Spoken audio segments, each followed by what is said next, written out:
उद्योगपतियों को विश्व के बड़े उद्योगपति और बड़े सफल उद्योगपति के रूप में पुरस्कृत किया जाता है। उनके कारोबार की केवल झलक ही नहीं, पूरी गहराई से जांच आप लोगों ने कर दी है। एक बार फर्जीवाड़ा साबित हुआ औद्योगिक ट्रिब्यूनल में, हाई कोर्ट में, सुप्रीम कोर्ट में, और क्या चाहिए। और अभी भी हमारे हाथ में क्षमायुक्त का पत्र है कि दूसरी बार उन्होंने जो बिक्री की है वो अवैध है, नहीं कर सकते हैं। राज्य सरकार अपना खुद का अधिकार इस्तेमाल नहीं करती है। आप देखिए, मुंबई में जब सेंचुरी मिल्स बंद हुई तो क्षमायुक्त ने कहा कि आपको धारा 25O औद्योगिक विवाद अधिनियम के तहत राज्य की मंजूरी लेनी पड़ेगी। तो वो मंजूरी लेने गए, मंजूरी नहीं दी, शर्तें डाल दी कि जो श्रमिक VRS नहीं लेना चाहते हैं उनको आप क्या देंगे, उनके साथ बैठिए और समझौता कर दीजिए। ऐसे VRS यानी वॉलंटरीज नहीं होती है, ये इनवॉलंटरी अनैच्छिक होती है, स्वैच्छिक निवृत्ति नहीं होती है। और इसलिए आप लोगों ने जो हिम्मत से, ईमानदारी से, एकजुटता से और जिंदगी की, बच्चों की, बूढ़ों की सोचकर जो निर्णय लिया है वो निर्णय गलत नहीं है। नगद राशि लेकर शादी में जाना, बर्बाद होना, ये आप नहीं चाहते, तो आपने रोजगार की मांग रखी है, इसमें कोई गलती नहीं है। लेकिन क्या हो रहा है आप देख रहे हैं।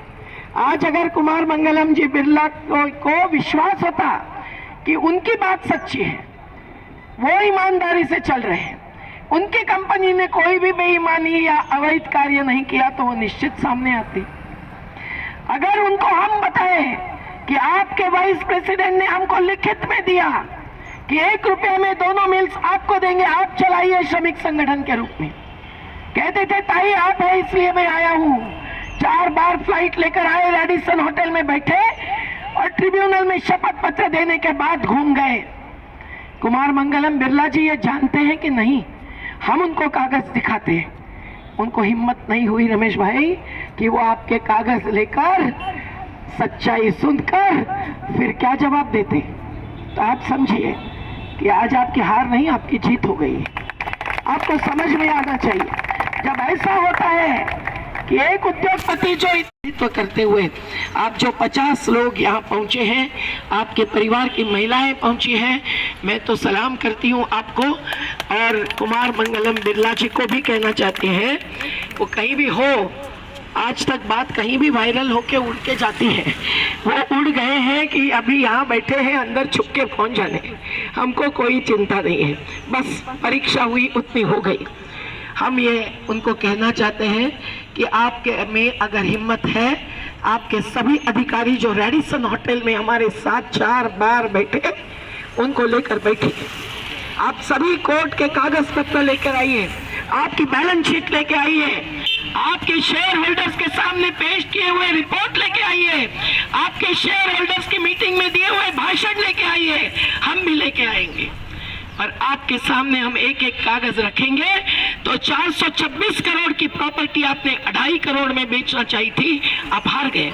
अब 62 करोड़ में बेची है आप। अंदर ठेका मजदूरों पर, जो 1000 मजदूरों पर और 100 स्टाफ पर मिल चलती थी, बाद में कुछ गुजर गए, कुछ रिटायर हो गए, तो 900 पर संख्या आई, जिनमें से 874 श्रमिकों ने नगद राशि नकारी और आधे स्टाफ मेंबर्स भी डटे रहे। तो आप बताइए कितने लोगों ने ली राशि, नगद राशि। और 874 लोग यानी 92% श्रमिक जो आज एक ही यूनियन के साथ है। आप क्यों नहीं मानते हैं जनतंत्र? आप क्यों नहीं मानते ट्रेड यूनियन एक्ट? आप क्यों नहीं मानते औद्योगिक विवाद अधिनियम?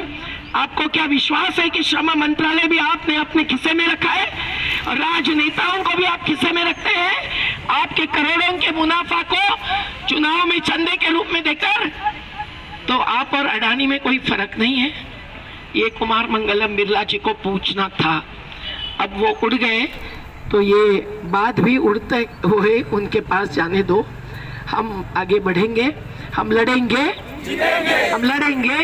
हार होती है और कोर्ट के आदेशों का भी उल्लंघन करते हैं तो दैनिक भास्कर के सभी संयोजकों को भी समझ में आना चाहिए कि उन्होंने किसको बुलाया, किन्हें अतिथि बनाया।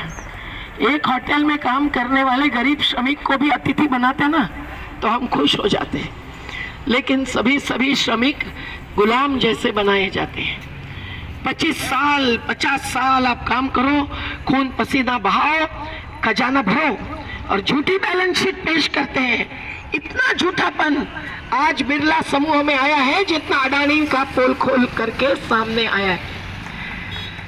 एक बाजू शेयर होल्डर्स को दिए हुए उनके रिपोर्ट्स पढ़ने वाले हम पढ़ते हैं और जांचते हैं तो हमको क्या मिलता है कि साल में 450 करोड़ का मुनाफा लॉकडाउन में भी होता है और उसके पहले साल 780 करोड़ का मुनाफा होता है और ये बैलेंस शीट में बताते हैं कि हम तो नुकसान में जा रहे हैं। और शेयर होल्डर्स उनके सामने मीटिंग में कहते हैं कि सेंचुरी एक ऐसा ब्रांड है कि लॉकडाउन के बाद भी हम कोई नुकसान नहीं भुगतेंगे। अमेरिका में हमारे ग्राहक कस्टमर्स रुके हुए हैं, हम नए नए ब्रांड निकालने वाले हैं। क्या भाई, कितना झूठ, कितना झूठ। सत्य की जीत कभी तो होती है, पराजित नहीं होता है। और इसीलिए आज अगर कुमार मंगलम बिरला जी हमारे सामने बैठते, अगर हमारी बात झूठ होती तो झूठ साबित होती और उनकी बात सच होती तो सच साबित होती, लेकिन उनकी हिम्मत नहीं है। हाईकोर्ट में 15 बार तारीख लगकर सुनवाई नहीं होने देते हैं क्योंकि वहां भी उनकी हिम्मत नहीं है। ये बात समझ में लीजिए। और ऐसी स्थिति में हमको लड़ना होगा। हम जानते हैं कि वो कितने कंपनियों में आज मुख्य कार्यकारी अधिकारी रहे, उनकी हर महीने की कमाई कई दशलक्ष रुपए है। और इसीलिए अगर किसी श्रमिक को बेरोजगार कर दिया, 24 महीने अभी वेतन नहीं दिया, जो 4 साल इनको देना पड़ा था क्योंकि हम जीते थे वो हारे थे, लेकिन अभी बंद है। आप समझते हैं क्या भुगत रहे हैं? आप जित के साथ ही आज तक एकजुटता टिके हुए हैं। 92% श्रमिकों ने वीआरएस नकारने की बात करके एक मिसाल साबित की है। तो 2000 दिन का ये संघर्ष एक बड़ी मिसाल है। कल भी आपकी बात सभी यूनियंस ने सुनी है और जो एडवोकेट्स आए थे, बड़े बड़े सीनियर, उन सब ने कहा कि लड़ाई हो तो